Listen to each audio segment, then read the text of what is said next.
بسم الله الرحمن الرحيم ياسين والقرآن الحكيم إنك لمن المرسلين على صراط مستقيم تنزيل العزيز الرحيم لتنذر قوما ما أنذر آباؤهم فهم غافلون لقد حق القول على أكثرهم فهم لا يؤمنون إنا جعلنا في أعناقهم أغلالا فهي إلى الأذقان فهم مقمحون وجعلنا من بين أيديهم سدا ومن خلفهم سدا فأغشيناهم فهم لا يبصرون وسواء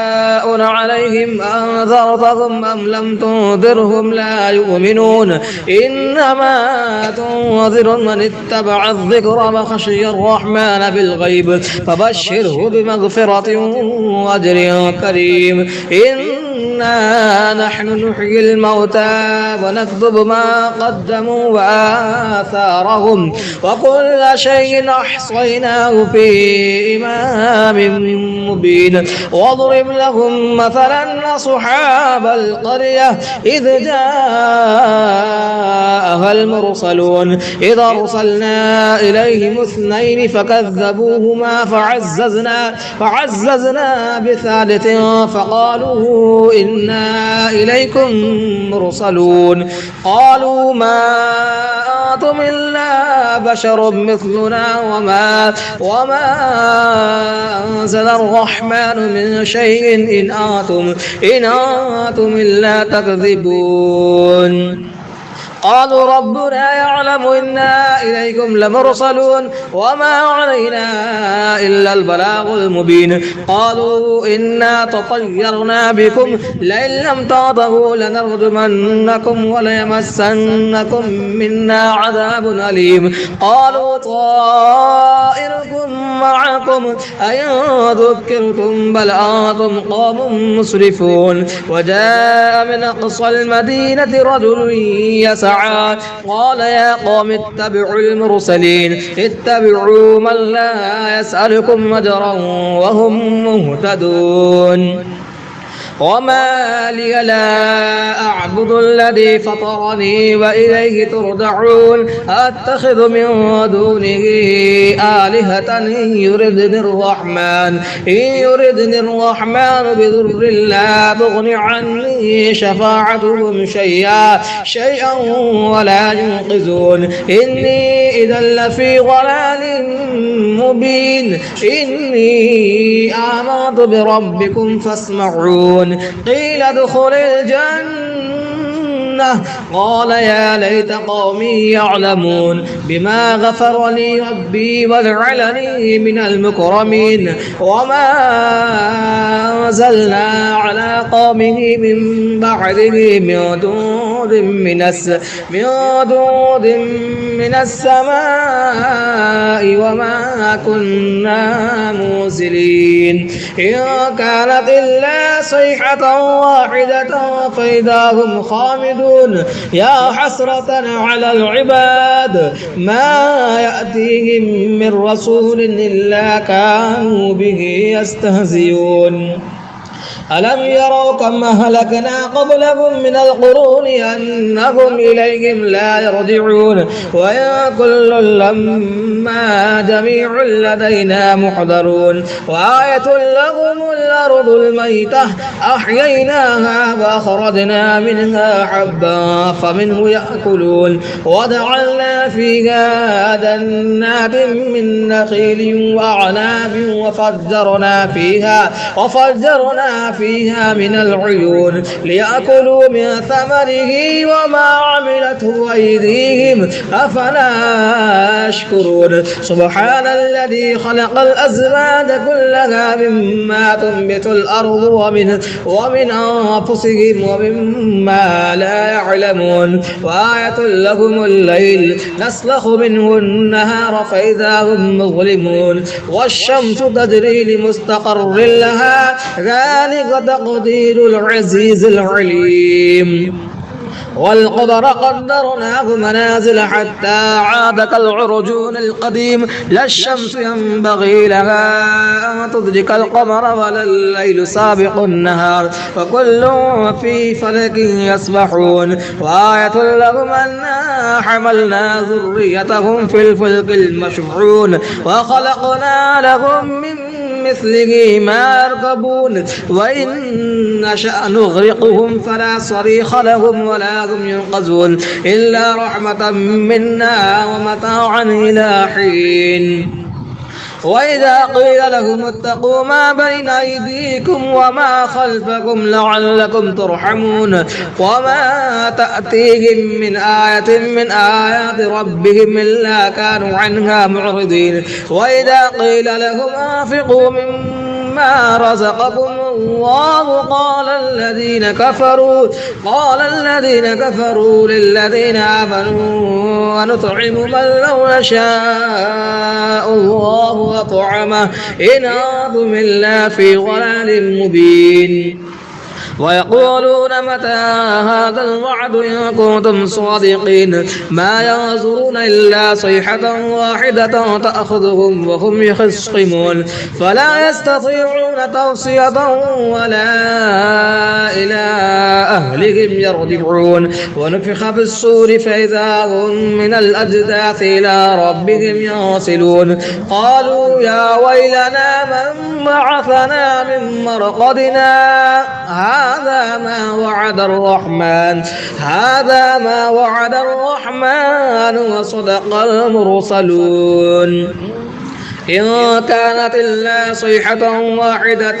فإذا هم جميع لدينا محضرون فاليوم لا تظلم نفس شيئا ولا تجزون إلا ما كنتم تعملون إن أصحاب الجنة اليوم في شغل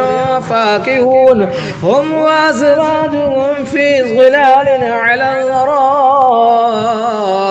متكئون لهم فيها فاكهة ولهم ما يدعون سلام قولا من رب رحيم وامتازوا اليوم أيها المجرمون ألم أعاهد إليكم يا بني آدم ألا تعبدوا الشيطان إنه لكم عدو مبين وأن اعبدوني هذا صراط مستقيم ولقد ضل منكم جبلا كثيرا أفلم تكونوا تعقلون هذه جهنم التي كنتم توعدون اصلوها اليوم بما كنتم تكفرون اليوم نختم على أفواههم وتكلمنا أيديهم وتشهد أرجلهم بما كانوا يكسبون ولو نشاء لطمسنا على أعينهم فاستبقوا الصراط فأنى يبصرون ولو نشاء لمسخناهم على مكانتهم فما استطاعوا مضيا ولا يرجعون ومن نعمره ننكسه في الخلق أفلا يعقلون وما علمناه الشعر وما ينبغي له إن هو إلا ذكر وقرآن مبين لينذر ما كان حيا ويحق القول على الكافرين أولم يروا أنا خلقنا لهم مما عملت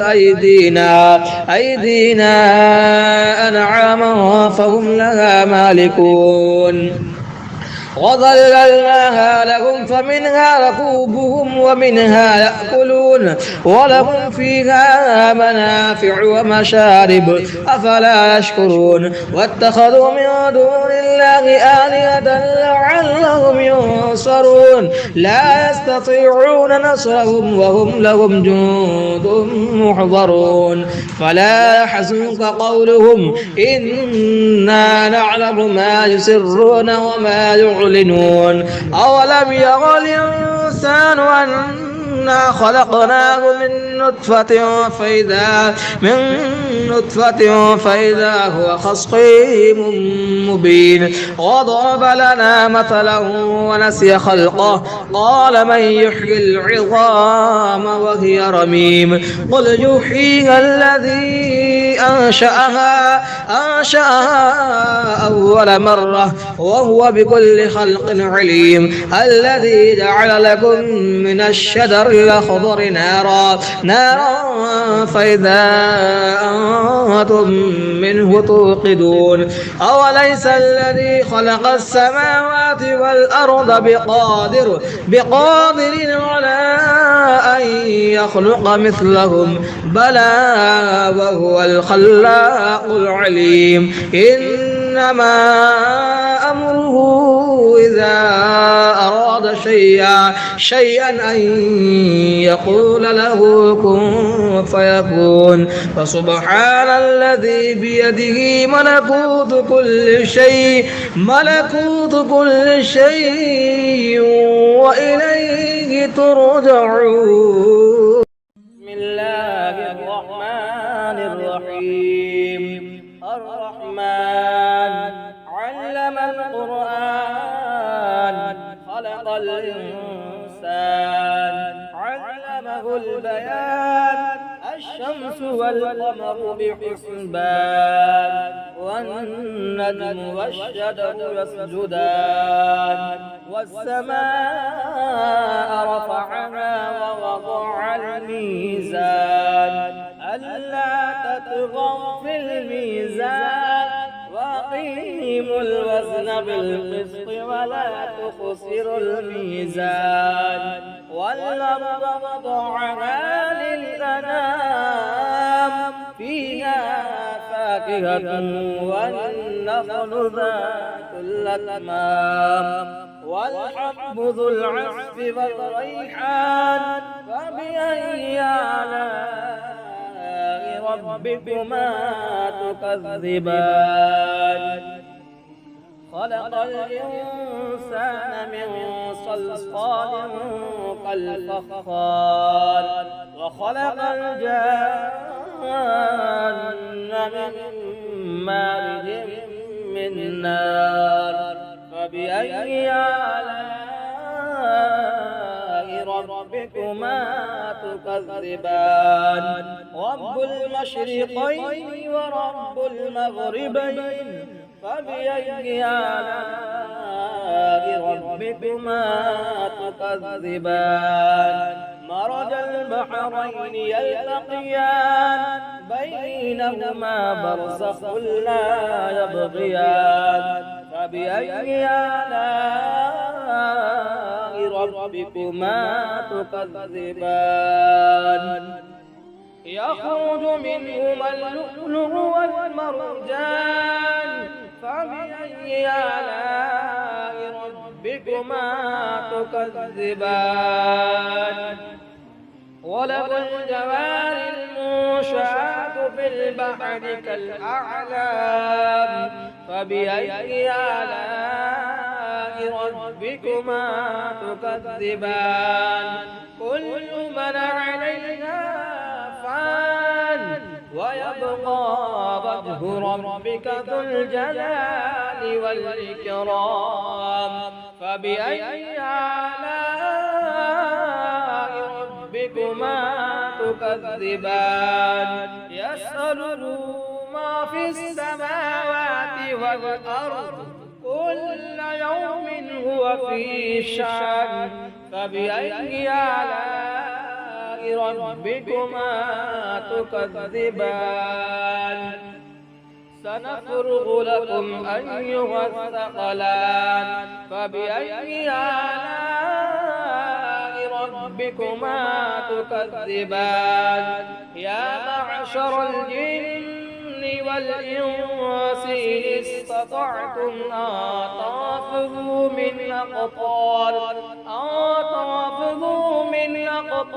السماوات والأرض فانفذوا لا تنفذون إلا بسلطان فبأي آلاء ربكما تكذبان يرسل عليكما شواظ من نار ونحاس فلا تنتصران فبأي آلاء ربكما تكذبان فإذا انشقت السماء فكانت وردة كالدهان فبأي آلاء ربكما تكذبان فيومئذ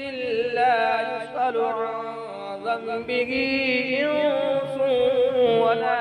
جان فبأي آلاء ربكما تكذبان يعرف المجرمون بسيماهم فيؤخذ بالنواسي والأقدام فبأي آلاء ربكما تكذبان هذه جهنم التي يكذب بها المجرمون يطوفون بينها وبين حميم آن فبأي آلاء ربكما تكذبان ولمن خاف مقام ربه جنتان فبأي آلاء ربكما تكذبان ذواتا أفنان فبأي آلاء ربكما تكذبان فيهما عينان تجريان فبأي آلاء ربكما تكذبان فيهما من كل فاكهة زوجان فبأي آلاء ربكما تكذبان متكئين على فرش بطائنها من استبرق وجنى الجنتين دان فبأي آلاء ربكما تكذبان فيهن قاصرات الطرف لم يطمثهن إنس قبلهم ولا جان فبأي آلاء ربكما تكذبان كأنهن الياقوت والمرجان فبأي آلاء ربكما تكذبان هل جزاء الإحسان إلا الإحسان فبأي آلاء ربكما تكذبان ومن دونهما جنتان فبأي آلاء ربكما تكذبان مدهامتان فبأي آلاء ربكما تكذبان فيهما عينان نضاختان فبأي آلاء ربكما تكذبان فيهما فاكهة ونخل ورمان فبأي آلاء ربكما تكذبان فيهن خيرات حسان فبأي آلاء ربكما تكذبان حور مقصورات في الخيام فبأي آلاء ربكما تكذبان لم يطمثهن إنس قبلهم ولا جان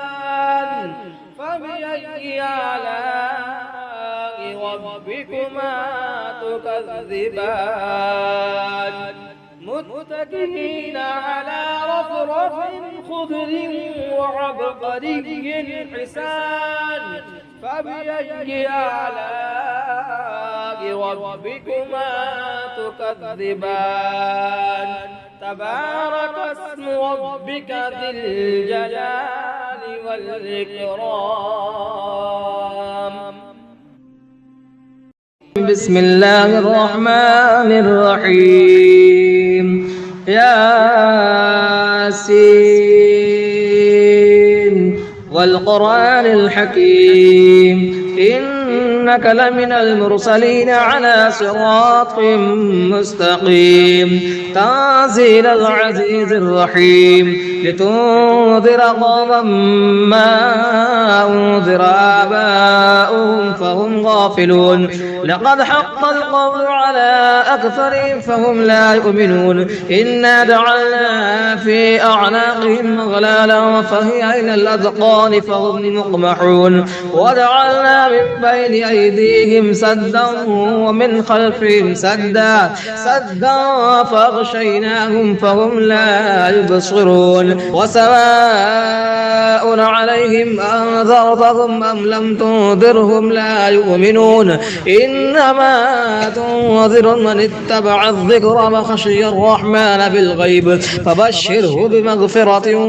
وأجر كريم إنا نحن نحيي الموتى ونكتب ما قدموا وآثارهم وكل شيء أحصيناه في إمام مبين واضرب لهم مثلا أصحاب القرية إذ جاءها المرسلون إذ أرسلنا إليهم اثنين فكذبوهما فعززنا بثالث فقالوا إنا إليكم مرسلون قالوا ما أنتم إلا بشر مثلنا وما أنزل الرحمن من شيء إن أنتم إلا تكذبون قالوا ربنا يعلم إنا إليكم لمرسلون وما علينا إلا البلاغ المبين قالوا إنا تطيرنا بكم لئن لم تنتهوا لنرجمنكم وليمسنكم منا عذاب أليم قالوا طائركم معكم أئن ذكرتم بل أنتم قوم مسرفون وجاء من أقصى المدينة رجل يسعى قال يا قوم اتبعوا المرسلين اتبعوا من لا يسألكم أجرا وهم مهتدون وما لي لا أعبد الذي فطرني وإليه ترجعون أتخذ من دونه آلهة إن يردني الرحمن بضر لا تغن عني شفاعتهم شيئا ولا ينقذون إني إذا لفي ضلال مبين إني آمنت بربكم فاسمعون قيل ادخل الجنة قال يا ليت قومي يعلمون بما غفر لي ربي وجعلني من المكرمين وما أنزلنا على قومه من بعده من جند من السماء وما كنا منزلين إن كانت إلا صيحة واحدة فإذا هم خامدون يا حسرة على العباد ما يأتيهم من رسول إلا كانوا به يستهزئون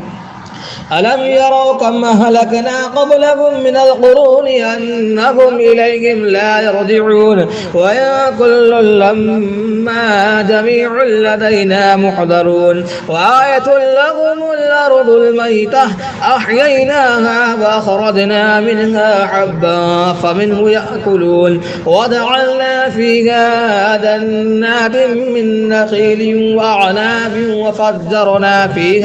وفجرنا فيها من العيون ليأكلوا من ثمره وما عملته أيديهم أفلا يشكرون سبحان الذي خلق الأزواج كلها مما تنبت الأرض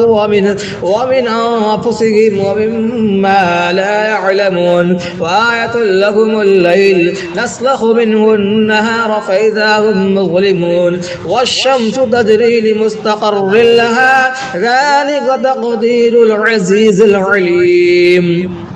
والقمر قدرناه منازل حتى عاد كالعرجون القديم لا الشمس ينبغي لها أن تدرك القمر ولا الليل سابق النهار وكل في فلك يسبحون وآية لهم أنا حملنا ذريتهم في الفلك المشحون وخلقنا لهم من مثله ما يركبون وإن نشأ نغرقهم فلا صريخ لهم ولا هم ينقذون إلا رحمة منا ومتاعا إلى حين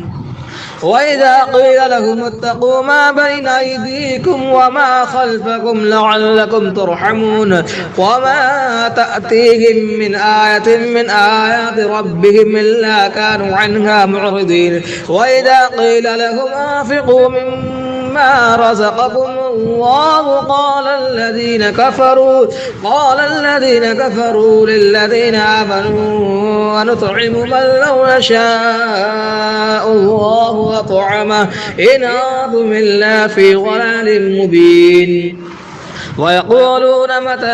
هذا الوعد إن كنتم صادقين ما ينظرون إلا صيحة واحدة تأخذهم وهم يخصمون فلا يستطيعون توصية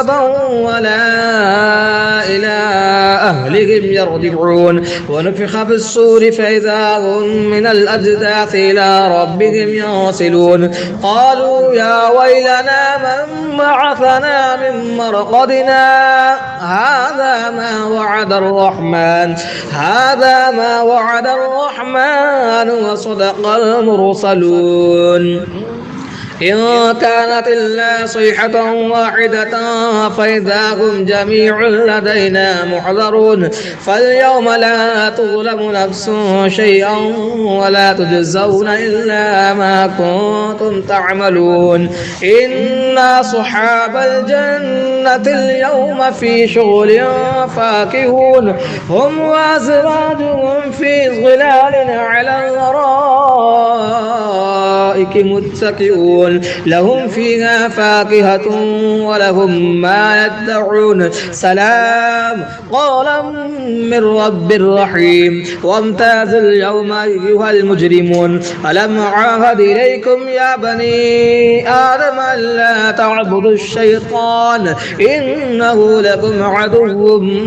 مبين وأن اعبدوني هذا صراط مستقيم ولقد ضل منكم جبلا كثيرا أفلم تكونوا تعقلون هذه جهنم التي كنتم توعدون اصلوها اليوم بما كنتم تكفرون اليوم نختم على أفواههم وتكلمنا أيديهم وتشهد أرجلهم بما كانوا يكسبون ولو نشاء لطمسنا على أعينهم فاستبقوا الصراط فأنى يبصرون ولو نشاء لمسخناهم على مكانتهم فما استطاعوا مضيا ولا يرجعون ومن نعمله ننكسه في الخلق أفلا يعقلون وما علمناه وعلمناه الشعر وما ينبغي له إن هو إلا ذكر وقرآن مبين لينذر ما كان حيا ويحق القول على الكافرين أولم يروا أنا خلقنا لهم مما عملت أيدينا أنعاما فهم لها مالكون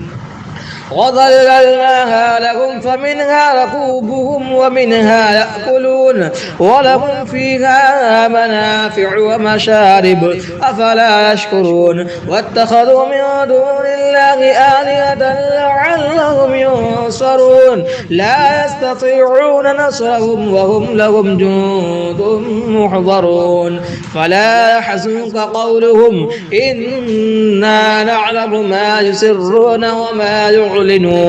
أولم ير الإنسان أنا خلقناه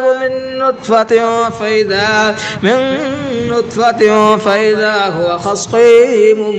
مبين وضرب لنا مثلا ونسي خلقه قال من يحيي العظام وهي رميم قل يحييها الذي أنشأها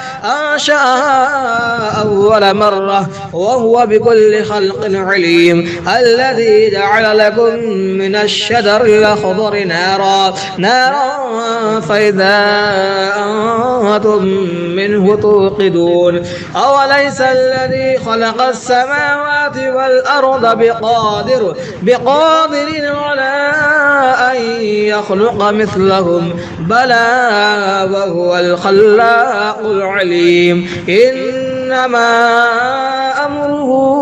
إذا أراد شيئا أن يقول له كن فيكون فسبحان الذي بيده ملكوت كل شيء وإليه ترجعون. بسم الله الرحمن الرحيم الرحمن علم القرآن خلق الإنسان علمه البيان الشمس والقمر بحسبان والنجم والشجر يسجدان والسماء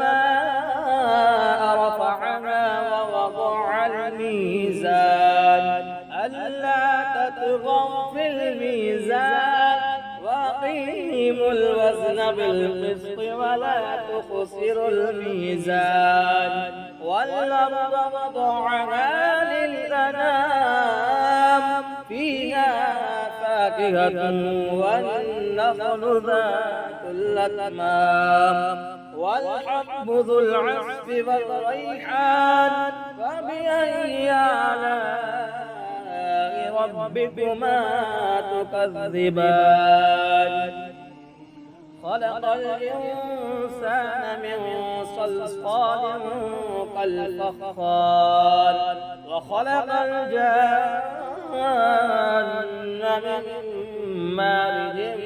من نار فبأي آلاء ربكما تكذبان رب المشرقين ورب المغربين فبأي آلاء ربكما تكذبان مرج البحرين يلتقيان بينهما برزخ لا يبغيان فبأي آلاء ربكما تكذبان يخرج منهما اللؤلؤ والمرجان فبأي آلاء ربكما تكذبان وله الجوار المنشآت في البحر كالأعلام فبأي آلاء ربكما تكذبان كل من عليها فان ويبقى وجه ربك ذو الجلال والإكرام فبأي آلاء تكذبان يسأله ما في السماوات والأرض كل يوم هو في شأن فبأي آلاء ربكما تكذبان سنفرغ لكم أيها الثقلان فبأي آلاء ربكما تكذبان يا معشر الجن والإنس إن استطعتم أن تنفذوا من أقطار السماوات والأرض فانفذوا لا تنفذون إلا بسلطان فبأي آلاء ربكما تكذبان يرسل عليكما شواظ من نار ونحاس فلا تنتصران فبأي آلاء ربكما تكذبان فإذا انشقت السماء فكانت وردة كالدهان فبأي آلاء ربكما تكذبان فيومئذ لا يسأل عن ذنبه إنس ولا جان فبأي آلاء ربكما تكذبان يعرف المجرمون بسيماهم فيؤخذ بالنواسي والأقدام فبأي آلاء ربكما تكذبان هذه جهنم التي يكذب بها المجرمون يطوفون بينها وبين حميم آن فبأي آلاء ربكما تكذبان ولمن خاف مقام ربه جنتان فبأي آلاء ربكما تكذبان ذواتا أفنان فبأي آلاء ربكما تكذبان فيهما عينان تجريان فبأي آلاء ربكما تكذبان فيهما من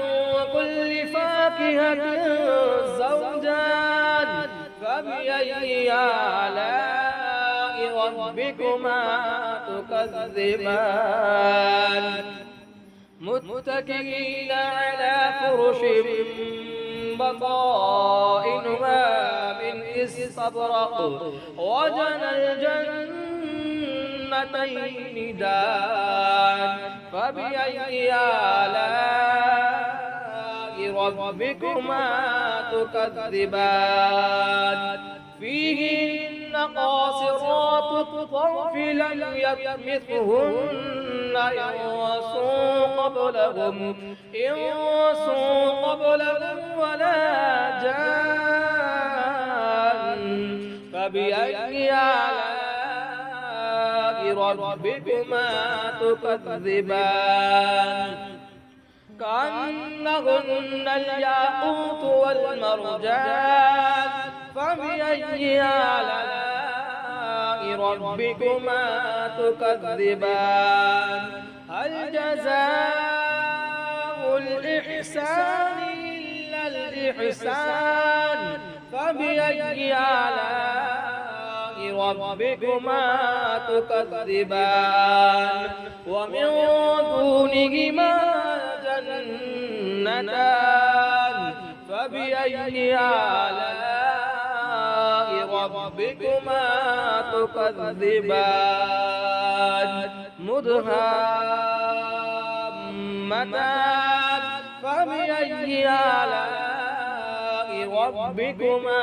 تكذبان فيهما عينان نضاختان فبأي آلاء ربكما تكذبان فيهما فاكهة ونخل ورمان فبأي آلاء ربكما تكذبان فيهن خيرات حسان فبأي آلاء ربكما تكذبان حور